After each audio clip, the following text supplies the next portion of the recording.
Section 11 of the South American Republics, Volume 1, by Thomas Cleland Dawson. This recording is in the public domain. Part 1. Argentina. Chapter 9. The Modern Argentine. General Mitre's administration is memorable for the beginning of that tremendous industrial development which in 30 years made Argentina, in proportion to population, the greatest exporting country in the world. Foreign capital and immigration were chief factors in the transformation that within a few decades changed an isolated and industrially backward community into a nation possessing all the appliances and luxuries of the most advanced material civilization. In 1865 circumstances forced Mitre into the Paraguayan War. Lopez, the Paraguayan dictator, hated the Buenos Ayrians quite as much as he did the Brazilians, with whom he was constantly quarrelling, and he was only awaiting a favourable opportunity to vent his dislike on either or both. He counted on the coolness that naturally existed between Urquiza and Mitre to ensure him the former's aid. In 1864 Brazil intervened in the affairs of Uruguay by assisting one of the parties in the civil war then raging. Lopez regarded the action of Brazil as endangering the balance of power in the Plate regions. In retaliation he seized the Brazilian province of Mato Grosso, which lay along the Paraguay north of his own territory. Mitre wished to remain neutral, although he had no sympathy with the brutal despot, and had an understanding about Brazil's action in Uruguay which safeguarded the interests of Argentina. Lopez, however, insolently demanded free passage across Argentine territory for the troops which he wished to send against Brazil and Uruguay. Mitre's refusal was followed by a Paraguayan invasion, and national honour required that this violation of territory be resented. Brazil and the Flores faction in Uruguay welcomed the alliance of Argentina. The Paraguayan invasion was repulsed by their combined forces, and the Allies advanced up the Paraná against Lopez in his own dominions. It was natural that Mitre should be commander-in-chief of the Allied armies, although Brazil furnished the bulk of the troops and bore the brunt of the expense. Urquiza disappointed Lopez in refusing to revolt against Buenos Aires, and although he took no great personal interest in the war, he cooperated in many ways with Mitre. The enormous expenditures of the Brazilian Government furnished a splendid cash market for Argentine stock and produce, and the resulting profits compensated for the pecuniary sacrifices involved. In 2 years' fighting, both the Argentine and the Brazilian armies suffered tremendous losses on the field and in the cholera hospitals. After the great repulse at Curupaite in 1867, the number of Argentine troops was largely reduced. When the Brazilian fleet finally forced the passage of the river, opening the way to Asuncion, Mitre resigned the command into the hands of the Brazilian General Caxias, and the last 2 years of the war were carried on principally by Brazilian troops. In the peace of 1870, Argentine's title to certain valuable territory was quieted, and she gained an important commercial advantage by the opening of Paraguay to her trade. Her commercial and industrial leadership in the Plate Valley has never since been endangered. Politically also the indirect results were gratifying. The tremendous sacrifices in men and money had sickened the Brazilian government and people of foreign complications. Thereafter the Emperor pursued a policy of non-interference, which has left to his Spanish neighbours a free hand among themselves. With the withdrawal of the Brazilian troops from Paraguay, the balance of political power began slowly to pass from Rio to Buenos Aires. Sarmiento, the "schoolmaster president," succeeded Mitre in 1868. His election is said to have been the freest and most peaceful ever held in the Republic, and to have represented as nearly as any the will of the electors. The development of population, wealth, and industry continued in increasing geometrical proportions. During 45 years before 1857 the population had only a little more than doubled. During the 45 years since that date the increase has been 450%. The yearly increment holds fairly steady at 4%, which is as large as that of any country in the world. In 1869 the city of Buenos Aires had 180,000 people, and in 1902 it contained 850,000. Immigration had begun to pour in at the rate of 20,000 per annum, and had rapidly increased to over 100,000 when the great crisis of 1890 temporarily interrupted the flow. The years from 1869 to 1872 were prosperous over much of the civilized world, but nowhere more so than in Argentina. Sarmiento's administration was, however, characterized by the beginning of that policy of governmental and commercial extravagance which has so deeply mortgaged the future of Argentina, and has repeatedly hampered the legitimate development of this marvellously fertile region. In the 10 years prior to 1872 foreign commerce doubled, but the foreign debt increased fivefold. The last of the caudillos, López Jordan of Entre Rios, revolted in 1870 against Urquiza, who was still governor of that province. The redoubtable old patriot was captured by the rebels and assassinated. In 1901 a monument was erected to his memory in the city of Paraná, his old capital, and the day of the unveiling was a national festival in all the Republic. The Federal Government avenged his death and suppressed the insurrection after an obstinate, expensive, and bloody little war. Sarmiento's administration was, however, not popular, and the news that he had virtually determined to name his successor created much dissatisfaction. Mitre headed the opposition in the city, while in the provinces some of the discontented went so far as to take up arms. Julio Roca, then a young colonel, defeated them at Santa Rosa, and Sarmiento was able to hand over the reins of government to Dr. Avellaneda without any further serious opposition. A commercial crisis was beginning when the new President took office in 1874. He initiated a policy of retrenchment, under which the Government managed to pay its obligations and weather the storm. General Roca was made Minister of War, and came into further prominence as the conqueror of the Indians, who had hitherto prevented white men from settling on the vast and valuable southern Pampas. In 1854, after the fall of Rosas, the Indians recovered most of the territory from which he had driven them 20 years before. Later the frontier was advanced very slowly, but in 1877 Alsina, one of the most successful governors Buenos Aires ever had, undertook a vigorous campaign. In the following year General Roca threw the power of the Federal Government into this vastly important enterprise. He carried the frontier south to the Rio Negro and west to the Andes, attacking the Indians in their fortresses, a policy which ensured permanent white domination. The ultimate consequences of opening up to civilized settlement the immense territories comprised in Roca's conquest cannot yet properly be estimated. The vast region of Patagonia, that was marked up on the maps in our boyhood as an unclaimed and uninhabitable Arctic waste, has since been added to Argentina as an indirect result of Roca's campaign of 1878. Buenos Aires put in a claim for the whole of the region conquered from the Indians, but the Federal statesmen refused to allow one province to become well nigh as large as all the rest together. By a compromise her area was increased to 63,000 square miles, while most of the new acquisition was divided into territories under the direct administration of the Federal Government. As the time for the presidential election of 1880 approached, political matters began to look ugly.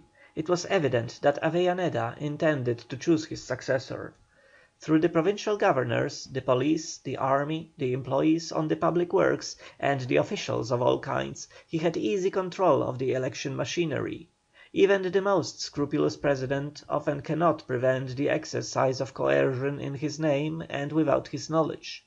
The opposition in South America usually refrain from voting. Indeed, it is considered almost indelicate for outsiders to interfere in a matter so strictly official as an election. The privilege of voting is not so highly prized and so jealously guarded as in the United States and the northern countries of Europe. Avellaneda and his adherents had fixed upon General Roca as the next president. The principal opposing candidate was Dr. Tejedor, Governor of Buenos Aires, who was supported by Mitre's party and also by many of the other Buenos Aires party, the Autonomists. The contest was really between Buenos Aires and the provinces. General Roca was strong with the army and with the country, but so tremendously had Buenos Aires grown that the result appeared doubtful. Her population, city and province, had in 1880 reached 650,000, more than a quarter of the total in the whole Confederation. The next three provinces put together did not equal her numbers, and lagged still farther behind in wealth and ability to concentrate their forces. Radical councils prevailed in Buenos Aires. Roca's opponents, seeing that they were at a hopeless disadvantage with the election machinery in Avellaneda's hands, determined to use violence. In June 1880 the partisans of Tejedor rose against the Federal Government. The police and militia of the city joined them and paraded the streets, while the alarm flew to the country and the troops of the line began to concentrate outside the city. Presently the President and his Cabinet fled for safety to the Federal camp. For a few weeks there was some skirmishing and much negotiating, and in one encounter near the south end of the city 1,000 Buenos Ayreans were killed. Finally the two sides came to an agreement by which the Roca party retained substantially all that they had been contending for. The General succeeded to the presidency without further opposition, and the city of Buenos Aires was detached from the province. The federalization of the great city was the last step in the process of adaptation that had been going on ever since the expulsion of the Spaniards. Political equilibrium between the provinces and Buenos Aires had been reached. Thenceforth the latter's direct predominance was to be purely intellectual, commercial, and social. For the privilege of being capital of the Republic, the city exchanged her provincial autonomy. Buenos Aires province, as formerly constituted, was the greatest menace to a peaceful federal union. In an assembly where the rights and influence of all the provinces were supposed to be equal, the magnitude of Buenos Aires was a constant occasion for the jealousy of her smaller sisters and for aggressions on her own part. Deprived of the city, the remainder of the province was not powerful enough to be dangerous. Now that it is federalized, the city itself proves to be the strongest tie binding together the different parts of the Confederation. The greatest of all the waves of material prosperity reached its culmination during Roca's first administration. Business fairly boomed. Foreign commerce increased 75% from 1875 to 1885. The exports of hides, cattle, wool, and wheat swelled from year to year. The railroad mileage tripled in 10 years. The revenues mounted 60% in 5 years. The use of the post office, that excellent measure of education, wealth, and higher national energies, tripled. All danger of disturbances serious enough to affect property rights had long since passed. The provincial governors worked harmoniously with the federal authorities. A part of Roca's system was to rest his power as chief executive on the cooperation of the governors. The members of Congress also bore somewhat the same relation to the President. As a rule, a majority in Congress supported his measures. In spite of present prosperity, dangers had been inherited from past administrations. There were weak spots in the political and financial structure that had grown too rapidly to be altogether well built. The people still lacked the hard and continued training in business that older nations have had, and the national temperament tended towards a reckless optimism. European moneylenders stood ready to stimulate this tendency by offering easy credit facilities in return for careless promises of exaggerated interest rates. The medium of exchange was a vastly inflated and fluctuating paper currency. From the beginning Argentine rulers had resorted to note issues to tide over their pecuniary difficulties. When Rosas assumed power in 1829 the paper dollar was worth 15 cents, and by 1846 he had driven it down to 4 cents. In 1866 Mitre's administration had established a new arbitrary par at 25 paper dollars per 1 gold dollar. Sarmiento's extravagance made suspension necessary and sent gold to a premium. In 1883 President Roca remodelled the currency, issuing new notes convertible into gold, and exchanging them for the old paper at the rate of 25 for 1. But his effort to contract and steady the circulating medium excited protests from a community that was growing rich in the rapid inflation of values. Foreign money was being loaned to all sorts of Argentine enterprises on a scale that, considering the small population of the country, has never been precedented anywhere. Railroads, ranches, commercial houses, banks, land schemes, building enterprises were capitalized for the asking. The provincial governments borrowed money recklessly, while interest was guaranteed on new railroads, and charters granted to all sorts of speculative enterprises. The nation undertook to supply itself in a single decade with the drainage works, the docks, the public buildings, the parks, the railroads, that older countries have needed a generation to provide. So much capital was being fixed, that the attempt at specie resumption cramped the speculative world. Within 2 years it was given up, and issues of paper money resumed. General Roca retired from office in 1886, and was succeeded by his brother-in-law, Juarez Celman. The 4 years during which the latter remained in office are memorable for reckless private and public borrowing. The healthy activity of General Roca's administration gave place to a mad fever of speculation. Congress passed a National Banking Act, and under its provisions banks of issue were established in nearly every province. The paper circulation almost quadrupled, and the premium on gold doubled. The Federal Government followed the example set by the provinces and municipalities, and burdened the country with an indebtedness which has mortgaged the future of the country for years to come. Between 1885 and 1891 the foreign debt was increased nearly threefold. During 1887 and 1888 few apprehensions of the inevitable result of the inflation seem to have been entertained. Up to the very day of the crash of 1889 the Government cheerfully continued to borrow, to plan magnificent public improvements, and to build expensive railways. The public speculated confidently in the mortgage scrip issued through the provincial mortgage banks. Early in 1889 the Government began to have difficulty in meeting some of the enormous obligations which it had undertaken. Conservative people became apprehensive. The independent press raised a warning voice. A ministerial crisis was followed by a panic in the exchange. The new Secretary of the Treasury, in an effort to prevent further depreciation of the currency, diverted the redemption fund held by the Government for bank issues.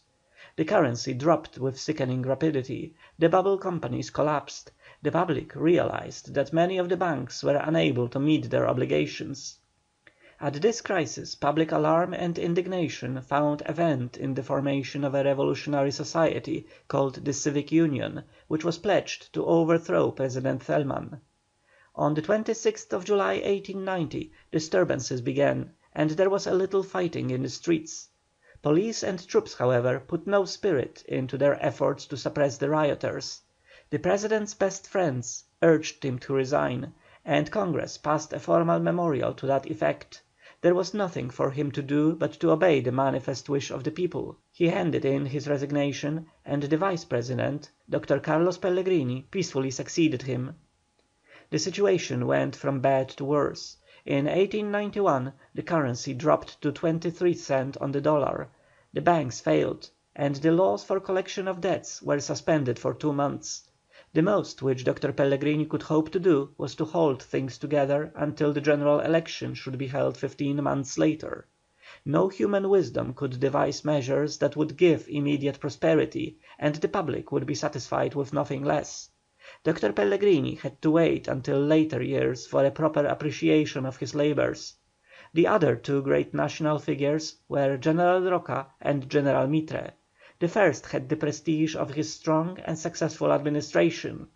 He enjoyed the confidence of the army, and was the head of the great Nationalist party, which was especially powerful in the provinces.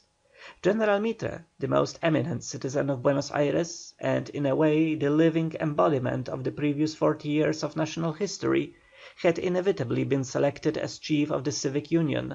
He had, therefore, led the movement through which the public opinion of the capital had overthrown Celman. Mitre and Roca had cooperated in securing a peaceful transfer of the government from Celman to Pellegrini. Roca was inclined to favour Mitre for the presidency, but it soon became evident that the latter could not control the more radical members of the Civic Union, and that his candidacy would not reconcile all parties. On the 19th of February, 1891, an attempt to assassinate Roca was perpetrated in the streets of Buenos Aires. The spirit of mutiny grew alarmingly, and a state of siege was proclaimed. The civic union split into warring camps. Trouble broke out in Cordova, and successful revolutions overthrew the legal state governments in Catamarca and Santiago del Estero. Mitre and Roca formally withdrew from active political life in the hope that this might placate the dissident politicians. The candidate fixed upon by the wing of Nationalists who adhered to Roca and the moderates of the Civic Union led by Mitre was Dr. Luis Sáenz Peña, ex-justice of the Supreme Court. The Pellegrini government gave him its earnest support, and the charges were made by the Radicals that their votes would be forcibly suppressed in the election of October, 1891. They determined to anticipate violence with violence, but on the eve of the election in October, 1891, their leaders were imprisoned and a state of siege declared. Sáenz Peña was elected, but the Radicals began to intrigue to obtain control of the provincial governments, which would enable them to force his resignation or his compliance with their wishes. Serious trouble broke out early in 1892 in the province of Corrientes, with which the Buenos Aires Radicals openly sympathized. The new President quickly cut loose from the Roca wing of the Nationalist Party and allied himself closely with the moderate Civic Unionists, now usually called Mitristas. The President's own son, who had been a candidate against him, headed the faction of the Nationalist Party that had renounced Roca's leadership. Revolutionary movements against the governors who belonged to the Roca faction began in several provinces. In February there were armed protests in Santa Fe against a new wheat tax. A revolt broke out in Catamarca in April. By July the Sáenz Peña administration was in the gravest difficulties. San Luis and Santa Fe rebelled, and in August Salta and Tucuman followed. It was manifest that the President was not strong enough to hold down the selfish factions who saw in the general dissatisfaction and financial distress only an opportunity to get into office by force of arms. Congress remained neutral until it became evident that no accommodation could be reached between the President and his opponents, and that the latter would press on to overthrowing the government and probably precipitate a serious civil war. In this crisis, however, the majority agreed to laws which authorized armed federal intervention in the troubles in San Luis and Santa Fe. But in September the national troops themselves showed symptoms of mutiny, and by this time most of the provinces were convulsed by revolutionary movements, which the central government was manifestly not strong enough to suppress or control. On the 25th of September General Roca took command of the army. The most dangerous radical leaders in Buenos Aires were thrown into prison, and on the 1st of October he captured Rosario, the second city of the Republic, and the chief place in Santa Fe, which for months had been in the hands of revolutionists. This was a beginning of the end of the troubles that menaced public order. $6 million had been expended by the government in fruitless marchings to and fro of troops, but no serious harm had been done. The scene of the contest between the ambitious factions was transferred to Congress, the Cabinet, and the press. Throughout 1893 and 1894 the President struggled with his factional and financial difficulties, and gradually lost control of Congress and prestige in the country. Meanwhile commercial liquidation was proceeding normally, and as always painfully. The great Provincial Mortgage Bank, through the agency of which a vast amount of the land scrip had been issued in the Selman days, was granted a moratorium for 5 years. Other actual bankruptcies were legally admitted and enforced. The mortgage scrip, payable in gold, was replaced by currency obligations. The Government had proved unequal to the task of balancing its own receipts and expenses. Taxes were increased until rebellion seemed imminent, but expenditures still outran them. The deficits mounted in spite of the efforts toward economy and returning prosperity of the business world. The boundary dispute with Chile had assumed a threatening aspect. War seemed imminent, and the military and naval estimates were largely increased. In January 1895 President Sáenz Peña called an extra session of Congress to vote supplies for the expected war with Chile, and to consider the financial proposals of the Government. Congress demanded that political grievances should be redressed. The President had been persecuting the army officers who had been implicated in the revolutionary disturbances, and a vast majority of Congress insisted that a complete amnesty be granted to all political offenders. When the President refused, the Cabinet resigned in a body, and Congress and the opposition brought every pressure to bear. It was soon evident that Congress must win, and on the 22nd of January, 1895, the President resigned. The Vice President, Dr. Uriburu, succeeded for the unexpired period of 3 years, during which little progress was made toward a settlement of the nation's financial difficulties. Symptoms of renewed extravagance appeared. In 1897 the issuance of $10 million of mortgage scrip was authorized, and the city of Buenos Aires received permission to borrow $5 million. Work on the great docks of Buenos Aires, costing $35 million, was pushed to completion, and in February the paper dollars dropped back to 33 cents, while the deficit for the year was over 20 million. In January 1897 General Roca was nominated for the presidency by the convention of the National Party, with Dr. Pellegrini in the chair. There was no real opposition to his election. Again and again during a quarter of a century he had proved himself able to cope with the most difficult situations which had arisen in Argentine affairs. In 1890 his firmness and adroitness had saved the country from the agony of a useless political upheaval after the failure of the Thälmann administration. During the anxious months that followed the panic, his generosity had secured the co-operation of the moderates of Buenos Aires with his own immediate followers in holding back the radicals and revolutionists in check. During the critical year of 1892 the outbreaks against the Sáenz Peña administration increased in violence until it seemed as if the country would be convulsed with a serious civil war. But when Roca stepped in, the tide of disorganization turned, and his firm hand re-established the authority of the Federal Government. His prestige and his personality enabled him to count upon an obedience from the chiefs of the provincial factions which was of inestimable value. He possessed those rare and indispensable qualities which make a man a centre around which other men can rally. He had built up the one really national party in the country, and was faithful to his friends and his adherents, but sufficiently broad-minded to combine with other parties when the interests of the whole country demanded it. General Roca entered upon his second presidential term in the beginning of 1898. One of his first acts was to intervene in Buenos Aires province and put an end to a deadlock between the Governor and the Provincial Assembly. The boundary dispute with Chile, a question which, in spite of the earnest desire of both governments for peace, might at any time precipitate a ruinous war, was submitted for settlement by arbitration. W. J. Buchanan, the United States Minister at Buenos Aires, named as arbitrator for the northern frontier, quickly announced a decision which was promptly accepted by both parties. The more complicated southern frontier could not so easily be prepared for submission. A serious misunderstanding arose, and both countries felt compelled to spend large sums for armaments which they knew they could ill afford. Happily a decision was at last rendered in 1902. No question now remains open which is likely to involve the external peace of Argentina. Internal peace has not been menaced during General Roca's term. The commercial situation of the country has vastly improved. Immigration, which had largely ceased after 1890, has again risen to over 100,000 a year. Wheat exports rose from 4 million bushels in 1897 to 61 million in 1900.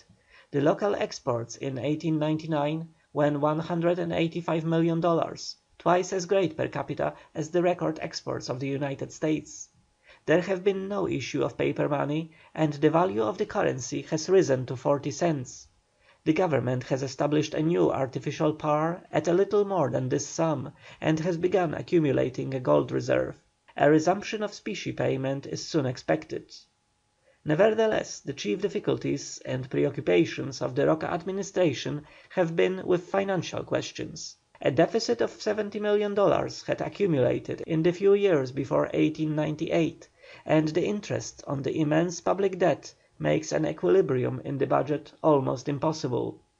Many of the provincial governments have defaulted, and the National Government has had to carry their burdens in addition to its own to satisfy clamorous foreign creditors. In 1901 it was proposed to unify the debt, refunding the whole at a lower rate of interest, and specifically pledging certain sources of public income. This plan had the approval of the Government, but the national pride was touched by the latter feature. The populace could not bear the idea of giving a sort of mortgage to a country. The passage of the bill by Congress was met with so many demonstrations of popular disapproval that it was abandoned. This change of front was accompanied by the formation of an alliance between the followers of General Mitre and those of General Roca. The industrial impetus already acquired by the Argentine Republic is sufficient to carry it over all obstacles, and it seems assured that there will be a rapid settlement of the whole of this immense and fertile plain. Here Nature has done everything to make communication easy, and a temperate climate ensures crops suited to modern European civilization. Two grave perils have so far been encountered, namely a tendency towards political disintegration and an abuse of the taxing power. The former is now remote, for since the railways began to concentrate wealth and influence at Buenos Aires, and to destroy the prestige and political power of the provincial capitals, the national structure built by the Patriots of 1853 has stood firmer each year. The Argentine has had a bitter lesson of the evils of governmental extravagance, and still groans under the burden of a debt which seems disproportionately heavy, but the growth of population and wealth will soon overtake it, and the very difficulties of meeting interest are the cause of an economy in administration, of which the good effects will be felt long after the debt itself has been reduced to a reasonable per capita. A nation is in the process of formation in the Plate Valley whose material greatness is certain, and whose moral and intellectual characteristics will have the widest influence on the rest of South America. Section 11.